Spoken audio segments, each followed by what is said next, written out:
Hi, I'm Janika. And I'm Janice Chantel. I'm Erica, And I'm Angie. and welcome Welcome to to Becoming Becoming Her. Her.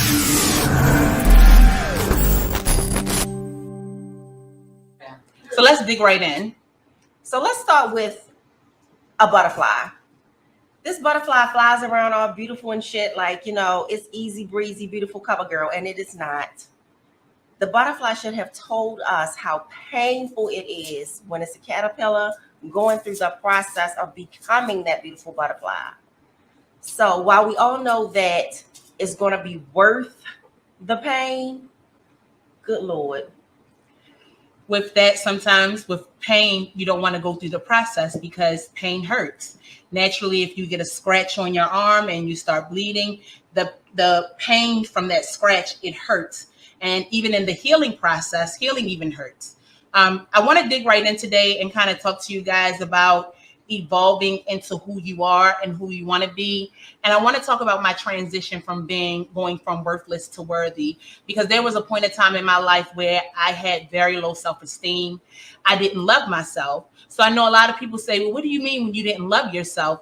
Not loving yourself is not valuing who you are and what your worth is, and the expectation that you set up for yourself to be who you want to be, not what other people expect you to be. So with low self-esteem, sometimes we lower our standards and our goals that we have for ourselves to appease other people. And that was the place that I was in for a very, very, very long time. When it came to men, friends, I thought giving, showing up, and doing whatever anybody asked me was self-worth, self-esteem. And at the time, it just made me feel like, okay, they're accepting me, so I want to be there.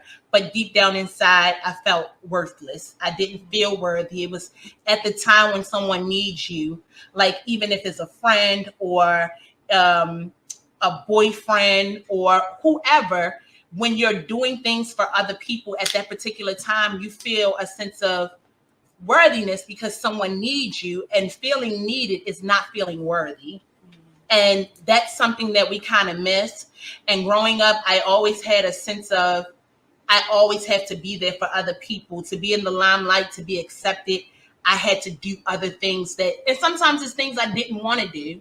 But as time progressed on and as I've gotten older, I had to learn that worthiness to me is reaching my goals and doing the things that I'm supposed to do for myself, inner healing and inner self, healing the little girl that inside that felt worthless, healing the little girl inside that were in bad relationships and decided that I'm going to stay just because, you know, if I do this, he'll stay. If I do this, he won't leave. Or with friendships. Well, if I help her with this bill, she'll be my friend for a couple of other weeks. But one thing about being feeling worthless, it really hits you. Self-esteem really, really hits you at a time where you're in a predicament and you need someone. And everyone around you that you've helped, that you've supported, that you've uplifted, prayed for, let them cry on your shoulder. Who takes care of that strong friend? Who takes care of you? Who are you able to go to? And it really hit Erica. What are you really doing? What are you really doing for yourself? Like when trouble happens, you run and help everybody else. But when trouble happens, you can't really call people.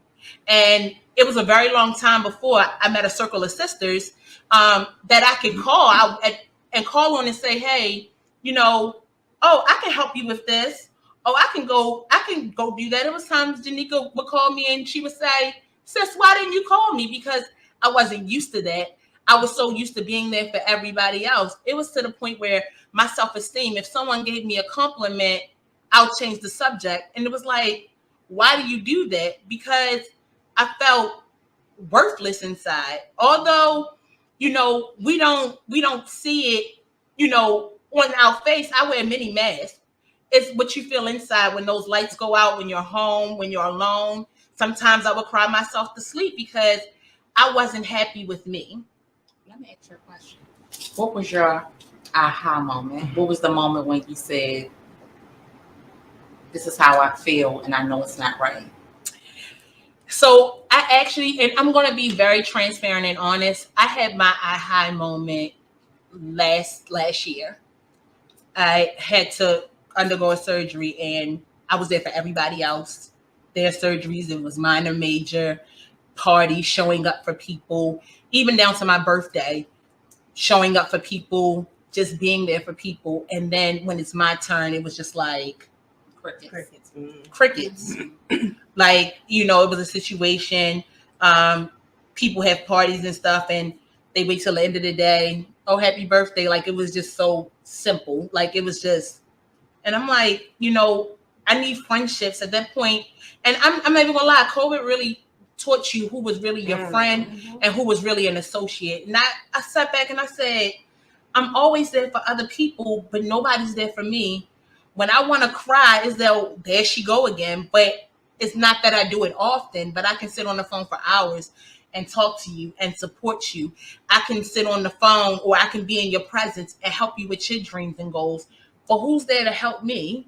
Who's there to hug me when I need it? Who's there to say, sis, don't cry, you're beautiful. Like, it's nothing wrong with you. You don't, when you're that strong person for everybody else, it's always like, they always say, check on the strong friend.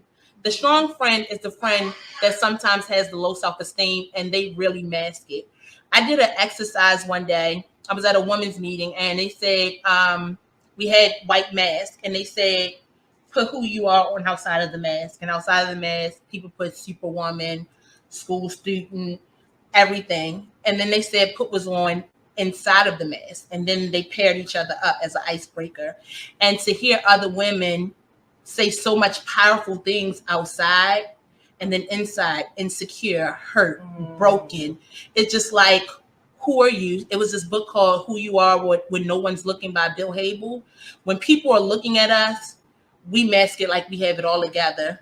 But then when we get behind closed doors, we break. And that was me. I was broken. It's almost like, why does nobody love me? Why only people care about me when I'm doing things for them? It was to the point sometimes you ask yourself, like, well, what's wrong with me? What is wrong with me?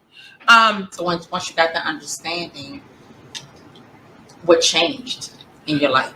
What changed is, What has anything changed? So things have changed, because with change, you have to do the work. And it comes with your inner you. So you have to get tired of being that way. You have to get tired of accepting what people give you. I used to think I just had to accept it because this is what they're offering. No, you had to be okay with being alone. And that's the big key. A lot of people are not okay with being alone. As long as they're in the limelight or with individuals that are connected to the limelight, they have a sense of being. But do you really have a sense of being when you're by yourself and no one else is around?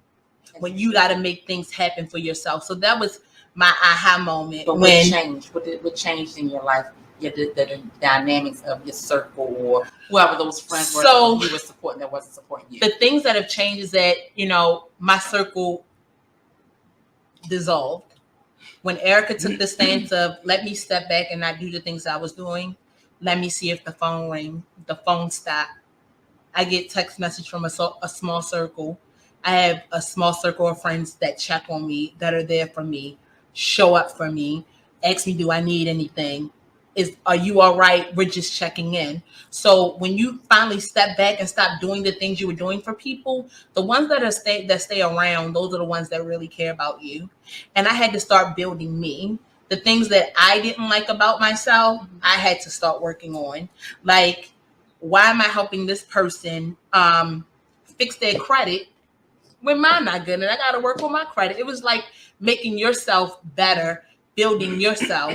And that was the aha moment where I went from worthless to worthy. Like, I had to sit back, and I was like, it was an incident that happened last year. And I'm like, wait a minute, it was chaotic. And I was like, I am worth loving. I am worth being with someone that's not connected to other people. I am worth it, but you have to feel worth it. You have to want it. But the key thing to self-esteem, the key thing to not feeling that way, is that one thing that everybody's afraid of, being alone and people walking away.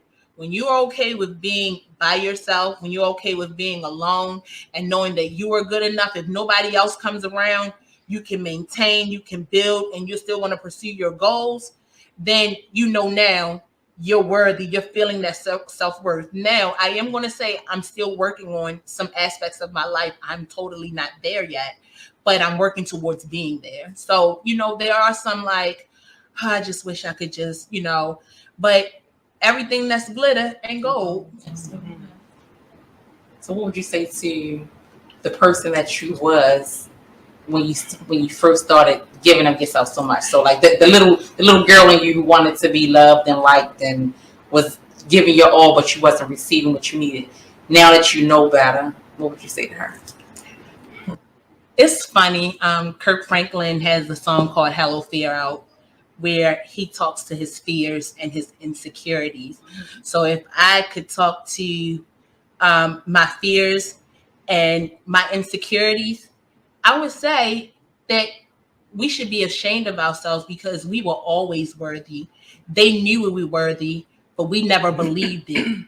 And now that we believe it together, I need you. I'm sorry that we had to go through this and it took you this long and you had to experience that trauma to get to this point. But I'm glad we went through it because look who we're becoming now. And like I said before, when I was talking about the scratch, there's pain when you have a wound and there's pain through the healing process. So detachment always brings pain. Even closure brings pain. And if people say, oh, I'm not friends with this person because I'm growing, they did this. Sometimes the apology is not even for you to be friends with the person again, not to get back with the person. It's sometimes you have to write. I wrote an apology letter to myself. I'm sorry I doubted you. I'm sorry that I didn't understand who you were. I'm sorry I didn't value you. I'm sorry that I didn't see what your worth was in your existence. I'm sorry that I tried to take you out of this world before you could become who you were becoming. I'm sorry that my depression kept me in the bed and you couldn't fulfill your goals and you could have been further than where you are. But, with this apology, I want to let you know the little girl that we were, the adults that we are now, we're moving forward and we're pressing forward. And I'm going to make you proud. That's what I would say to the little girl that's in me. Yes. Okay. I love it. I think that's very powerful. A lot of people don't realize, like, we all are broken. It's not one person on this earth that's not broken, that hasn't experienced trauma in some shape or form. And a lot of people, I don't think it's not one person who don't want to be better or do better, but in doing the work, a lot of people fail to realize that they want to start today and fix who you are today and move forward when you can't. Like you can't because it took all your past, which you went through in the past, to be who you are today, which means you have to go back. And a lot of people don't want to go back and do their work. You have to go back and get that little painful girl. Back there. Yes, that little girl that's on that step, that little girl that was picked on, that little girl, the neglected little girl who was molested, that little boy who didn't have, both parents in the home, or the kids that, didn't have male role. Like, it's a lot. Like, and a lot of people don't want to go back to that state and get that person, and it hurting, but you have to do the work. Like, you have to go back. Like, you can't start from here. Like, you can't. You got to go back and get that person and heal that person, because it's whatever happened back then started just that trickling effect. That's where this thing that's happening, keep happening to you, because you didn't go back and heal that person. And it's technically not our fault, because a lot of us were born with a lot against us, and I told my daughters before I did this, I had like this epiphany one day. I woke up and I was like, and I went around my old way, I grew up in Park Heights, and just to see, I was mad at my youngest daughter because she wasn't going to school and she was starting to hang with her certain friends and everything, and I got so mad. And when I went up there, I was like, no, not my daughter, because I'm not doing this. So I went up there to get her, and when I went up there, I just looked at the neighborhood. And I'm like, this is just crazy. And I got out and I was mad, and I told my daughter, like, this is not you. This is not who I raised you to be. This is not who we selling for. And I told her, and I had to tell her about like your circle, and I had to Like, this is not what you see me do. Like, you don't see me. Like, you need to change your circle. Oh, your circle. And I said, and you know, and I hurt her girlfriend's mother's feeling because her girlfriend mother was on a porch. And I told her, I said, you need to change your circle and starting with her. I said, because she's not going any further than her mother.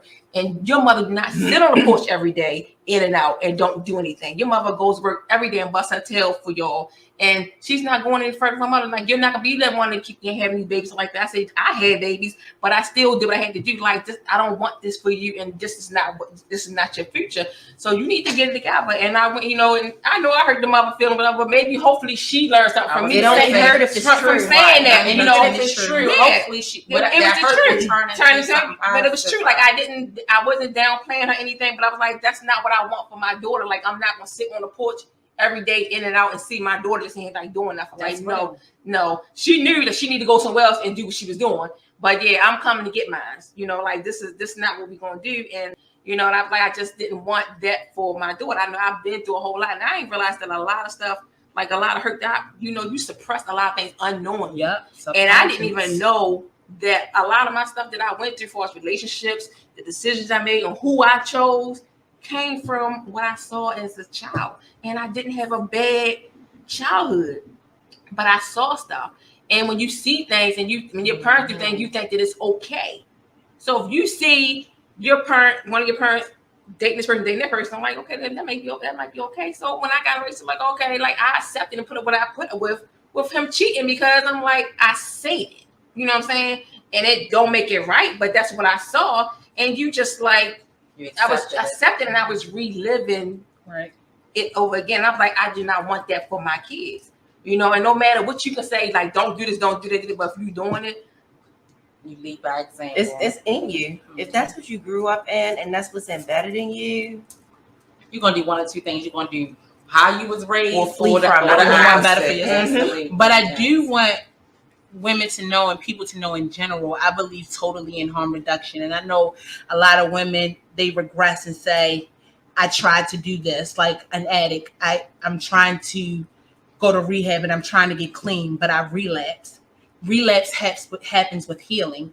Mm-hmm. Don't look at, I totally just failed. Harm reduction is, if I'm used to smoking 7 cigarettes a day and I do 6.5, I made progress. Mm. Don't make your progress seem small. Any little bits, any little step. Celebrate your wins. Mm-hmm. You have to celebrate who you are. You have to celebrate your wins. I really admonish everyone to write a letter. That question you asked me was really key, off guard, but everybody knows what they would say. Like, we've rehearsed this, but never really said it. Mm-hmm. And I would admonish people to write something to their inner person. And that starts the healing process. That starts, okay, let me go back and see where I was broke and where I needed to be fixed. And it gives you reflection. And it gives you some self-reflection. And it takes time. I'm 38. I'll be 39 this year. And it takes time. It ain't so.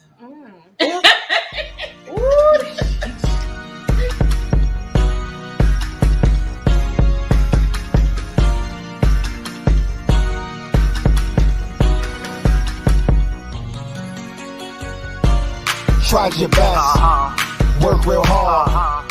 When I promised I wouldn't do it because I don't want to have a hot flash. But I just admonish you guys to write that letter to yourself.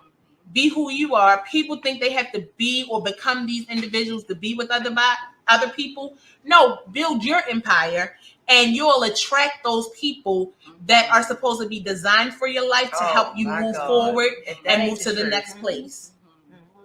If you're in a relationship, a friendship, it could even be family, and you're stuck where you are, it's not it. It's not that's the problem. And individuals sometimes give you, like, you feel worthless, and I felt low, like I wasn't worth anything.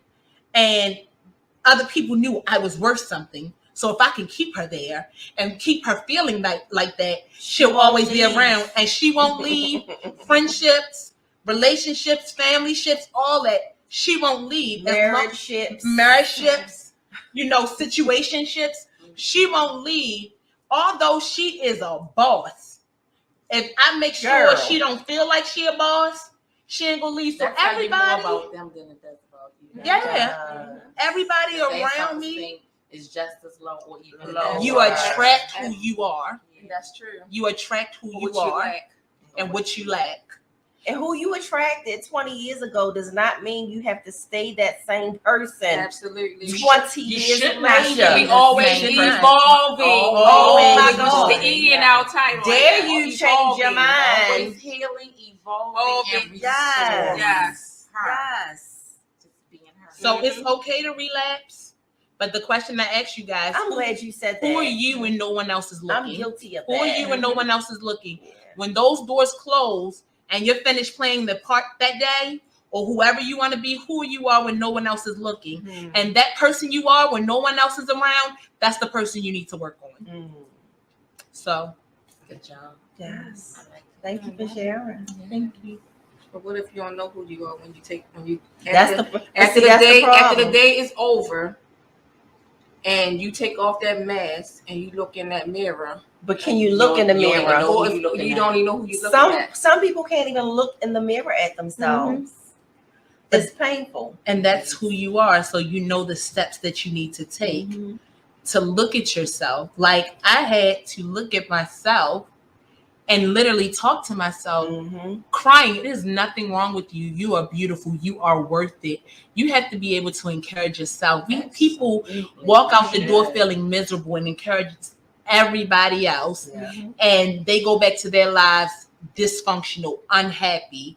And that was me. And I had to start telling myself And you need reminders. until you believe it. Stickies I all did too. over And my I need I to get with doing that. affirmations I and did too. power And and I power still did. statements for me to remind myself of who I am. And not that I didn't know, but sometimes you just need to see it and remind yourself. We need to be reprogrammed. Our subconscious needs to be reprogrammed. Because over the years, we tell ourselves negative things about ourselves, and we don't even realize that we do that. I know I don't. I haven't in the past. So reprogramming yourself to think more of yourself, you wouldn't think it's a difficult thing, but that shit is hard. It is hard. It's hard as hell. Mhm. It's hard as hell. And the one thing I always say too, it's like, oh, why did this happen again? I thought I was moving towards better. Like, why is this happening again? Sometimes the relapse is not to keep you bound where you are. Sometimes the relapse is to remind yourself how far I brought you from it. It's the reminder how far I brought you and what could happen if you stay in this place. But even with a grade, you fail a second grade. You got to keep repeating it. You got to keep repeating until you pass it, until you conquer it. But every time you redo the test, you get another answer right. You get another part right. That's why I say harm reduction. You get another part right. So although it may take a long time to heal or to get from where you are, every time you repeat it, there's a new lesson in it, and you are evolving. But you have to let it take its course. You have to let it. Patience is a virtue. And sometimes we lack patience. And that's one thing. I was very impulsive. I got angry, temper. When I'm mad, that's it. But I can't see until I went too far, and I'd be like, dang, I need to come back. And now I need to fix all of this. I need to fix me. And I made a post the other day, and it said that grieving and healing, there is no arrival. Like there is no end date to it. Like you just don't say like I'm right, like I'm done. Like from this certain thing, I'm healed from this certain situation. Like with grief, it's not like the end. Like okay, I'm not grieving anymore. Like it's always you're evolving through it. Like there's no arrival. You're always going to evolve through it. Like you're healed. You think you might like, all right, I'm healed. I can do this, and then like it just be something just triggers you and sets you back. Or I might get into a place where I'm good in a certain situation, and then you go through it, and then helping you get through it might trigger something in me. But and I thought I was further along in my healing, but whatsoever. While I'm helping you through it, I'm helping myself. So I'm getting further along in my healing process in that particular situation, which is good because I can help you because I'm further along in the process than what you are. And then the next time, say if you go through it, then she can help the next person. It's like a process, like we're forever evolving. Like it's always like we'll always have that scar. Just like you heal and you still have that scar. Like the wound is not there, but you still have that scar.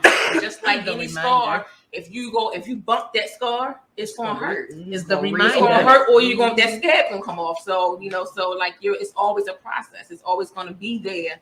And you're always like a reminder. It's like you learn, like you keep learning from it, and you're evolving and you learn more from it. And then you can help go back and help the next person. And that's what's important. And that's what we want to do. And with everything that we're doing is help others. Like as we're learning and healing and evolving, we want to be able to go back and help the next sister. Because you ain't gotta stay stuck, sis. No. And the key thing she said, yes, the scar was the reminder. What do you do with that reminder? Do you remind yourself and stay stuck, or do you remind yourself of that scar to say that or that burn? Don't do this again. This is keep going. You got this. And sometimes I wonder when you ask me, what would I say to the little girl? What would the little girl say to me if she saw me now?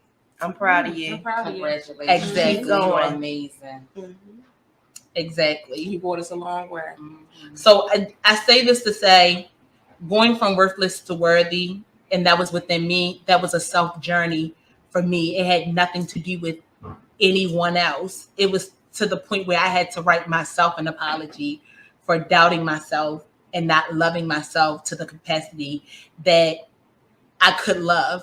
People loved me the level that I was on, and I allowed them to do that. TD Jake said something like, how can you expect 10-gallon love and you're only used to 1 gallon love, but you're giving yourself 1 gallon love? You know, you want someone to love you on your level. So if someone say, I love you, and they love you on your level, and that's the level of depression, that's all you know. That's all you know. I want to love you and help you grow. There's many times that I've called Janika crying. I was like, I just want to leave my job. I want to leave it all. I want to do this. I'm crying, like wallowing, like I'm just so hurt. And then she say, well, sis, how you going to pay your bills? And I'm like, it's real. Like, bring it back to reality. She said, sis, I understand you hurting in this, but you got to make it make sense. That's a friend. That's my key. That's someone that's helping you. Make it make sense. She said, you got to make it make sense. And I'm like, I know. Yeah, I'd be like, look, I'm gonna just call you back. Yeah.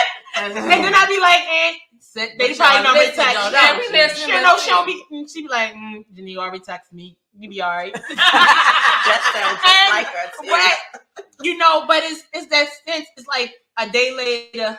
Are you feeling better? Yeah. I went to work today. Yeah, because you can't live here. And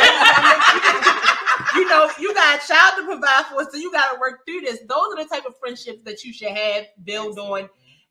Make it make sense. Make it make sense. All right, guys. So we appreciate y'all tuning in today. I hope you guys got a wealth of information and understanding about this new journey that we're on. And we hope you guys continue to tune in and support. And we're going to support you the way we hope you guys support us. Absolutely. And keep healing, evolving, and restoring. And we'll see you next time. Yes. Bye.